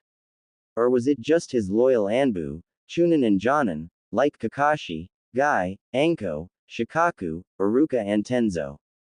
Of course, this wasn't Kumo, which the Sandaime saw as the best place for Jinchuriki. Soon as Jinchuriki was hated and driven insane, though the child was only Naruto's age, the Iowa Jinchuriki both left the village, with one of them loathing humanity. Kiri's Yondaime was tortured by some odd genjutsu while the Six Tails had become a missing nin, who the cage had tried to track down at one point hoping he could teach Naruto about his powers, and the acid burns his Anbu received showed the guy wasn't interested. But Kumo, because a one Jinchuriki called Killer Bee's heroic actions, valued the two of them greatly. They even had a Jinchuriki festival once a year. Though perhaps it was because Bee was the son of their Sandaime, and the brother of the Yondaime Raikage, the two even had their own houses. Though, such debates were just for thought. He then reluctantly returned to his paperwork. Removal of teacher Iruka Yumino, for blatant favoritism towards Naruto Uzumaki. Honestly, are they just trying to punish those close to Naruto? He then signed something below it. Revised, removal of teachers and political figures that showed blatant antagonism towards Naruto for only his special problem, before sending it back via Anbu. He wondered how they would react. Speaking of Iruka, their investigation had turned up some evidence for them. Iruka had evaluated Naruto's old textbooks, and found that several key pages were missing, such as ones on the clone jutsu, genjutsu, chakra control and hand signs. They also appeared removed by a low-level water jutsu scalpel, something taught by medical nin, which Naruto certainly was not, nor any academy student before him, but the principal of the academy was trained as a medical nin. This man was currently held in interrogation, with Anko who had found a new torture involving rope, a sharp-clawed obese feline, and that recently banned dish from the new eatery, that fiber bean casserole. Sarutobi didn't want to think about it. But hopefully, Naruto would receive the justice he deserved for all of his harsh treatment, perhaps by the time he returned from his C-rank mission with Team 7 to find a stolen ostrich, of all things, out in Tea Country. But just as he finished denying a request for the right for civilians to bear guns in Konoha and the use of them to protect their properties, probably some other harebrained scheme to harm Naruto, a loud scream was let out from a nearby room. Hiruzen, how dare you threaten just teachers and the entire civilian and elder council? That boy is addling your mind. Koharu yelled at him. He chuckled. This was actually kind of fun. And they were wrong. Danzo was actually on his side these days. Perhaps bringing a rare mistress of the ice kakai Jenke, or perhaps gaining one himself, swayed his old rival. Hiruzen smiled, before sending his Anbu to remove her. Land of Tea, rode before. In an ideal story, the merry team of 4, led by their sensei, would be rapidly approaching their target without a hitch. Of course, life isn't just some story written by anyone. No, while Team 7 was making good time, there was a clear divide in the air. On one side there was Sasuke and Sakura. Sasuke was glaring at his teammates Haku, Naruto and their sensei, Sharingan ablaze. Sakura stood behind him, being useless as always. Alright Dobi, do a shadow clone. Sasuke ordered. Naruto smiled evilly, with Haku behind him, but unlike Sakura she wouldn't be useless if this got ugly. Kakashi sighed, this wouldn't end well. And why should I, Tem? The Tem glared, but his Pomeranian barked. Because he ordered you to, baka. Sasuke, learn the thing yourself, and not with those pathetic eyes of yours. Naruto smiled as he walked swiftly up to Kakashi with Haku behind him. Kakashi actually seemed surprised. You know, it's nice to see you're able to just walk away like that, Naruto. Perhaps you're maturing, Naruto smiled. Gosh, thanks Kakashi, though being more mature than the Tem might just be like saying you're faster than a rock. Behind him, two pairs of eyes bored into him. But before they could try to stab them in the back. Greetings, Team 7. So, nice of you to show. The team rapidly turned around in shock. Right behind them was the mysterious Nuke Nin. You, give me your power like you did the Dobi, Sasuke demanded. The figure raised an eyebrow, unseen behind his darkened face. And why should I do that, Uchiha-san? Kakashi was slightly more upfront. No mind games, whoever you are, I never got your name. You may call me, Taizune. Taizune, what game is it you're playing anyway? Attacking Leaf Nin, pretending to be on Getu's side. Wait, you, Haku said surprised. All heads turned to her. Haku-chan, you know this guy? Naruto asked confused. She nodded. Yes, this man talked to Zabuza-sama and me before we went to the bridge, something about Zabuza-sama's past. Haku seemed to be glaring at Sasuke as she said this. Taizune, was what you said true? I must know. Taizune stood unwavering. It is true. Yugura was ruined by one of his kind. He glared at Sasuke, but that's not why I'm here. You can just call that confirmation of a tidbit. You kidnapped an ostrich, dare I ask why? Kakashi questioned. Taizune laughed. Now, I could explain my complicated plan, but your genin just don't have the attention span. Let me just give you a brief rundown. It's all about an experiment, to obtain the power I need, to avenge. Well, actually, why am I talking when I should be blasting? Beast Wave Palm. A wave palm of air was sent flying at the group, with a large explosion ensuing. Shadow Clone Jutsu. The explosion, the smoke it gave off gained a new tint from the obvious use of a shadow clone shield. Taizune stood unwavering as the smoke cleared, to show Naruto charging at him. Lightning Release. Thunder Ball. A ball of electricity formed in Naruto's hands, before it was tossed straight at Taizune. The man smirked. Storm Release. Cloud Wall. A wall of storm clouds formed in front of him, blocking the attack with an explosion of clouds. But from that smoke cloud, a dozen shadow clones flew at him. Uzumaki Barrage. A dozen punches and kicks were sent straight at Taizune, who was sent flying into a tree. However, he quickly got back up, and smiled. Your taijutsu improved, Well then, prepare for some fun. He dissolved into water. Kakashi then got poked in the shoulder, as two clones of Taizune appeared next to him. Storm Release. Blade of Katrina. Two blades of thickened clouds formed in the hands of the clones, who sliced them at the copy Nin. A water clone, and why can't I copy it? Sasuke grumbled, as a shadow appeared behind him. It was Taizune. Quickly twisting, Sasuke blocked a fist from Taizune, before he smirked, before dissolving again into water, with another behind him. Wind Release. Hurricane Gust. Both Sakura and Sasuke were blown into a tree. However, he then felt his feet chill. Ice Release. Ice Manicles. Ice manacles had formed at Taizune's feet. Haku smirked. Ice Release. Ice Spike. Spikes of ice flew and pierced Taizune's chest, before he became a wooden log. It was a substitution. What? Not again. Naruto groaned. This guy was slippery. Kakashi, who had just taken out the water clones with a swiping Chidori, turned towards Haku and Naruto.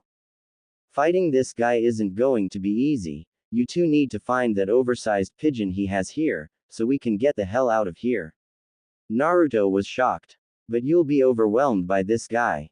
Beast Wave Palm. A wave palm flew and struck near them, destroying the last few shadow clones near them. Haku nodded. Naruto-kun, we can't wait. Kakashi-sensei is right. We need to complete our mission.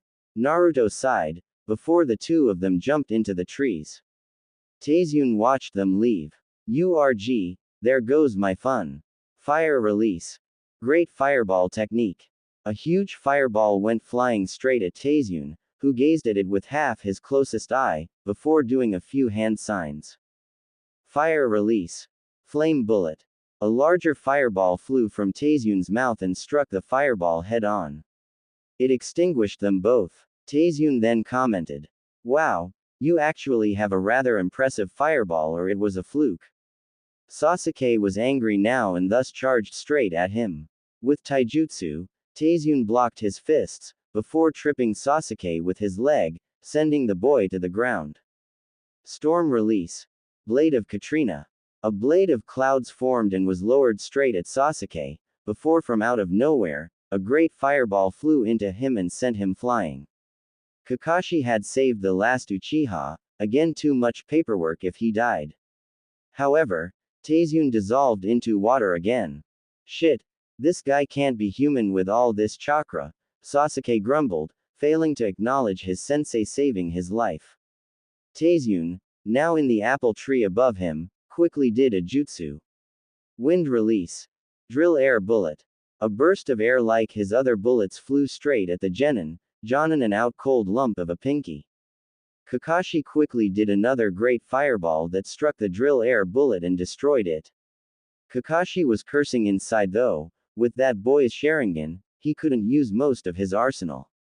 However, Taizun seemed to ignore the Sharingan for some reason.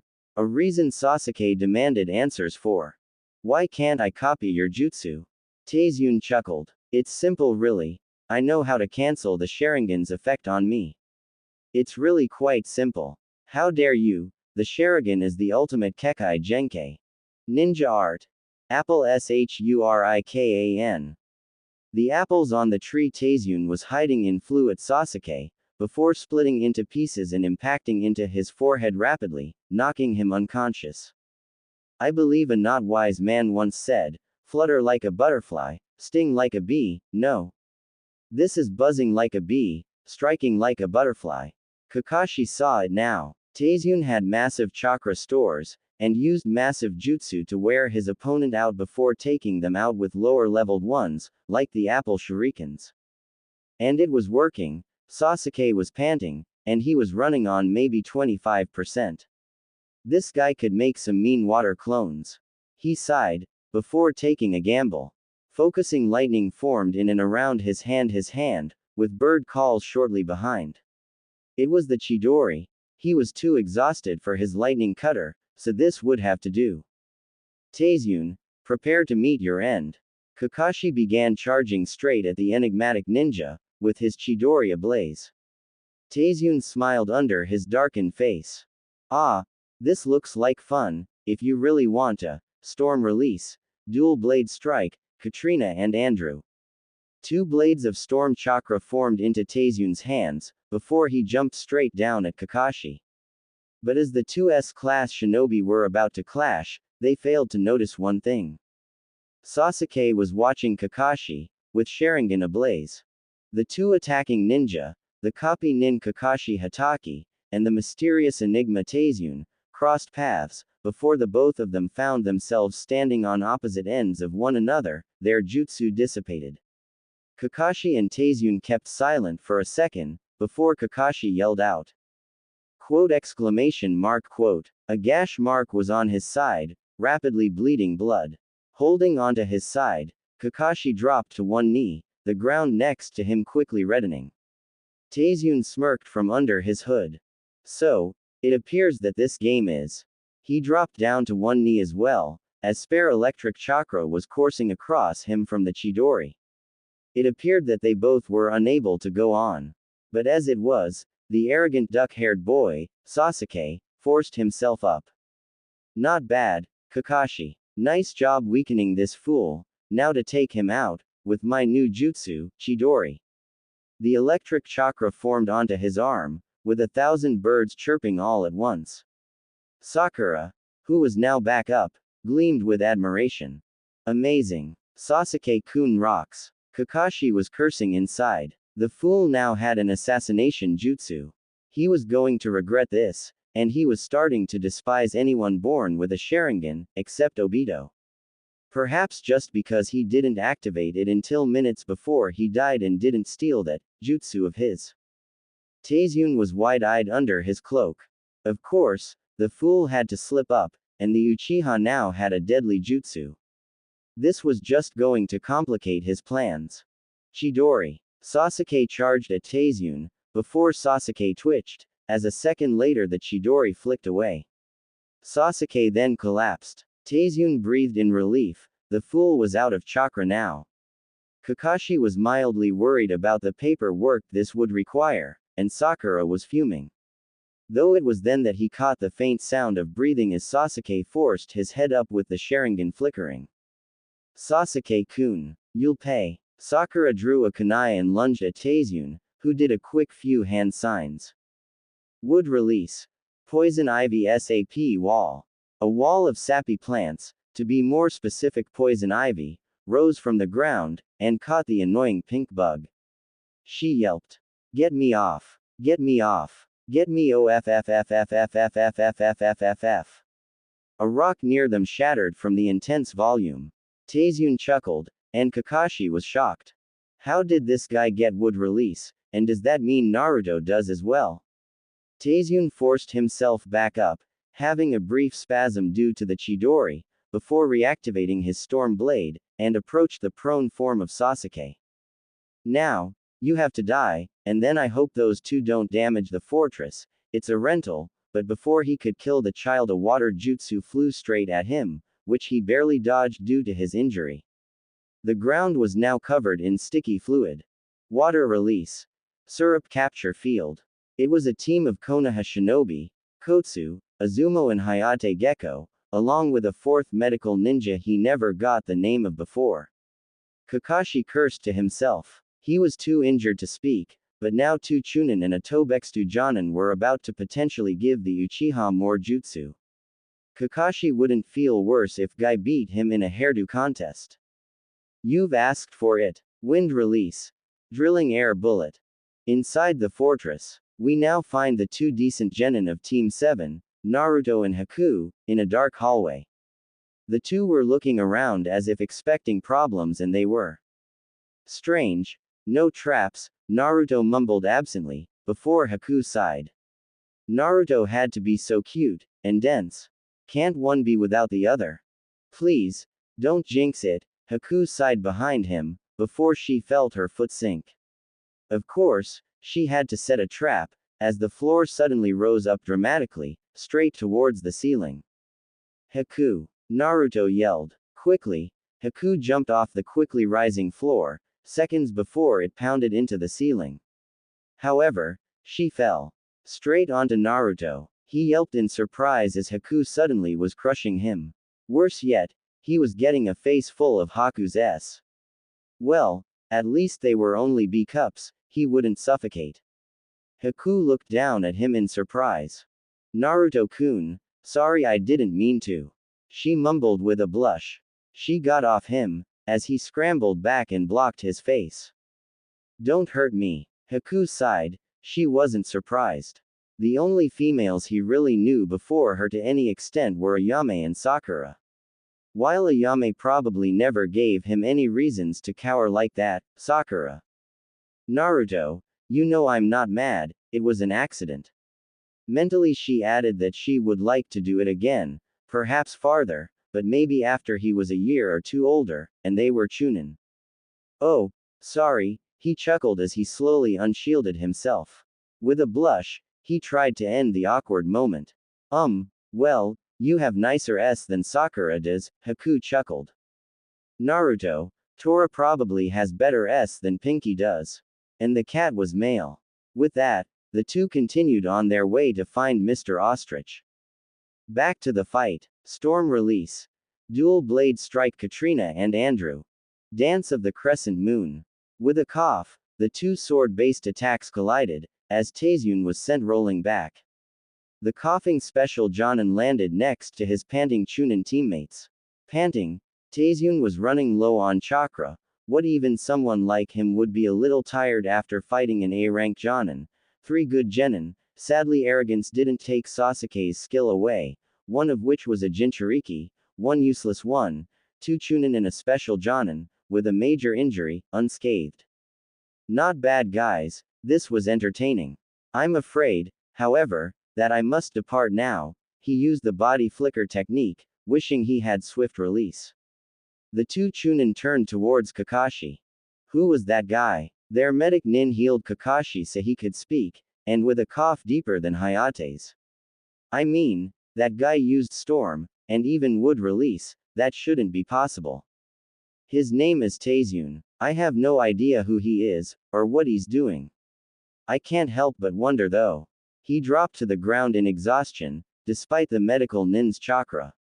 Is he working with Orochimaru? That did make sense. Orochimaru was the one to graft would release into Tenzo, so it wasn't a far stretch. But his concern now was Sasuke, and whatever jutsu he got from the battle. Back inside the rented fortress altar room. Well, this is creepy, Naruto commented, with a pale Haku nodding in agreement. The castle room they had entered was the basic idea of an evil scientist's lab. There was even a welcome mat saying, "Lab sweet lab," that they were standing on, and a creepy face on the wall grinning like the Cheshire Cat. Oddly, it resembled Naruto's nightcap. Okay, this guy's either an insane scientist, or he has a sense of humor, Haku commented softly. Naruto then noticed the cage with Mr. Ostrich inside it. "Oh, it's you," a voice said. Naruto jumped in fright. Where did the voice come from? It was then the voice spoke up again. It was Mr. Ostrich. "So, the humans have come for me, how quaint. Now, let me out of this cage." Haku gazed at Naruto in a confused manner. They never said he could talk. He shrugged. Well, he never did talk before. Haku, who had been gazing around the room, suddenly stopped dead in her tracks. "Naruto, those are summoning contracts." Half a dozen brown scrolls littered a nearby table. Naruto edged his head in confusion. "Summoning scrolls?" Haku nodded, as they walked over towards them, and opened them. Each of the scrolls had a different animal on them, a penguin, a raccoon, a beetle, a cat, an ox and a squid. A fresh-looking one was next to them, this one with a fresh-looking ostrich on it. Each had several, rather faded names on them, except for the ostrich. Zabuza spent years trying to find one he or I had an affinity with no luck. The one he did find, the roaches, it wasn't pleasant. You see, by signing the contract with your blood, you can summon the animal whose contract you have a contract with from a different plane of existence, or something, where animals can hold human levels of intelligence. Naruto then recalled Kakashi's Ninken.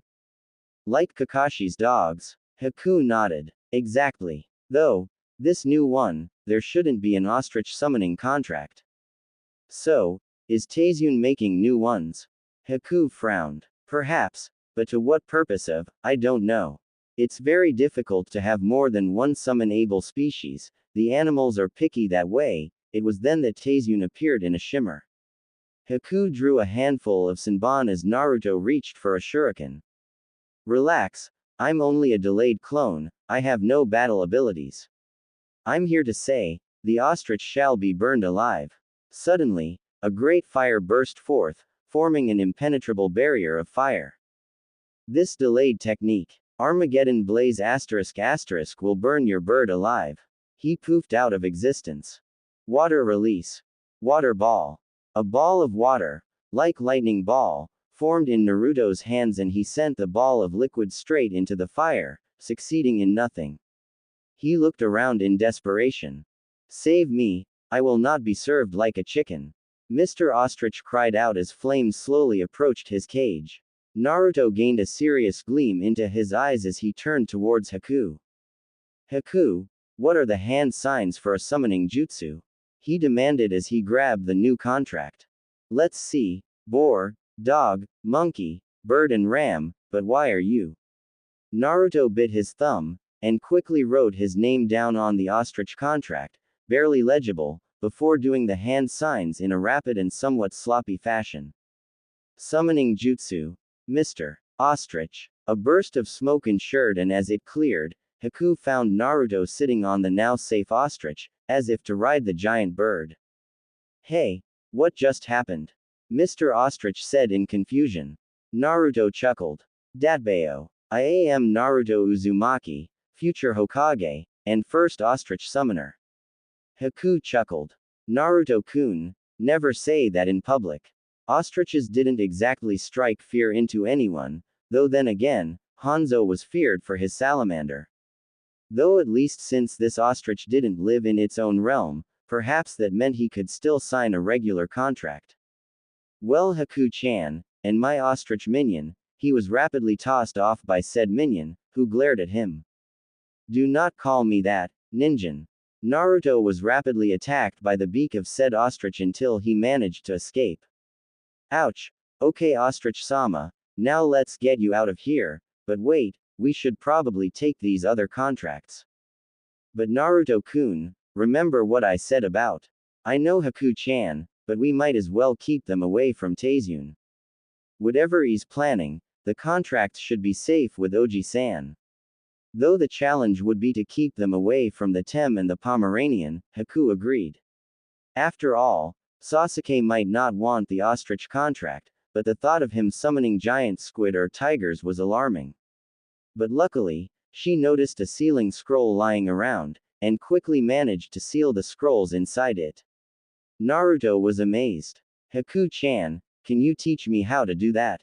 Haku smiled. It was then that Mr. Ostrich interrupted. Hey you two, if you'd stop preparing to mate. Naruto and Haku blushed in a combination of indignation and embarrassment. Can you get me out of here?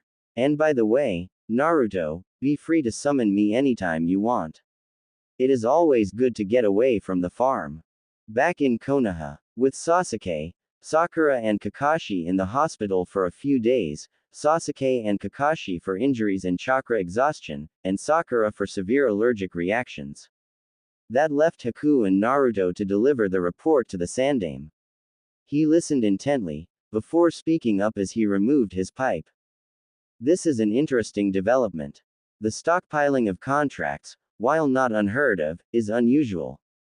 Few shinobi can use more than one, and Taizune had 6 of them, and the ability to craft a 7th for a totally new contract, suggests something.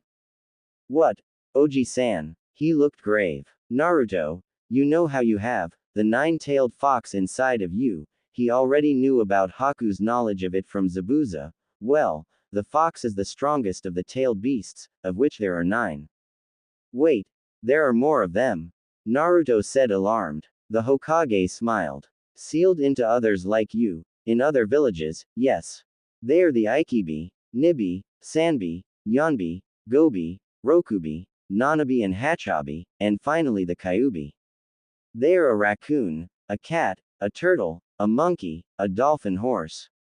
A what? No one really knows, a slug, a beetle, an ox-squid hybrid, and of course, the fox. Now, theory states that it is possible to summon a tailed beast with a contract of its type. For example, I have the monkey contract, and if I put enough time into it, I could possibly summon the Yonbi, though I'd get its Jinchuriki at the present time. The difficulty of that is why few have tried to summon a tailed beast with their contract, aside for the fact the creature would try to rip them apart if it was unsealed. Naruto looked alarmed. So, what, if someone had the fox contract, they could summon me? It's a moot point, the fox contract was destroyed long ago, its summoner unable to use it again. And there was only one summon-able fox, the Kyubi. There are many monkeys I could summon, many slugs Tsunade could call forth, many turtles Metagai could muster, but no fox summons. So, Taizune was after summoning their Jinchuriki.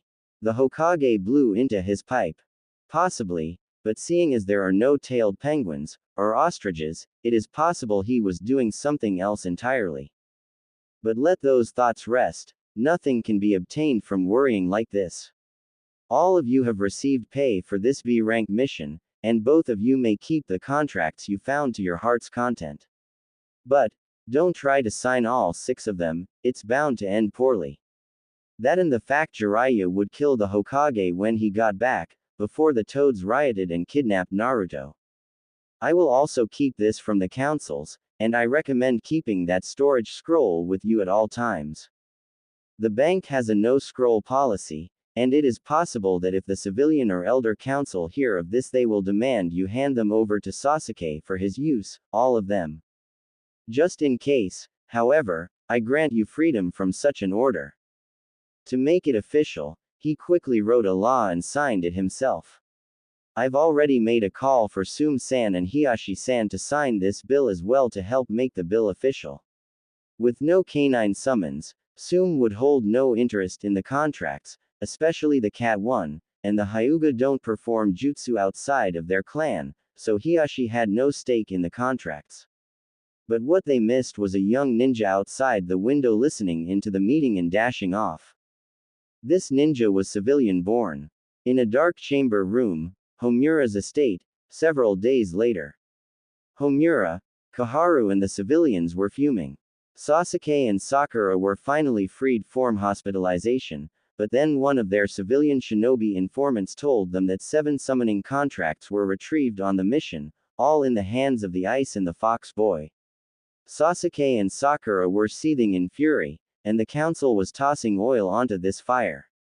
After all, how dare the demon and his ice take power that should be used by the Uchiha? Sadly, this has always been the case. The story of Sasuke Uchiha and Sakura Haruno is a complicated one, or at least, Sasuke's is. Both were born into rich and influential families. The Uchiha were one of the most powerful clans in the world and in charge of the Konoha police, while the Haruno were a merchant family of high regard. While on the Shinobi Council, the Uchiha were the most influential members. As a member of the Civilian Council, Sozoshi Haruno was a loud activist for civilian rights, and quickly gained support in the civilian and elder side. However, back in this time, the civilians had much less power, because of the Uchiha. As the police of the village, the Uchiha knew the potential danger of many of the laws the civilians wanted to pass.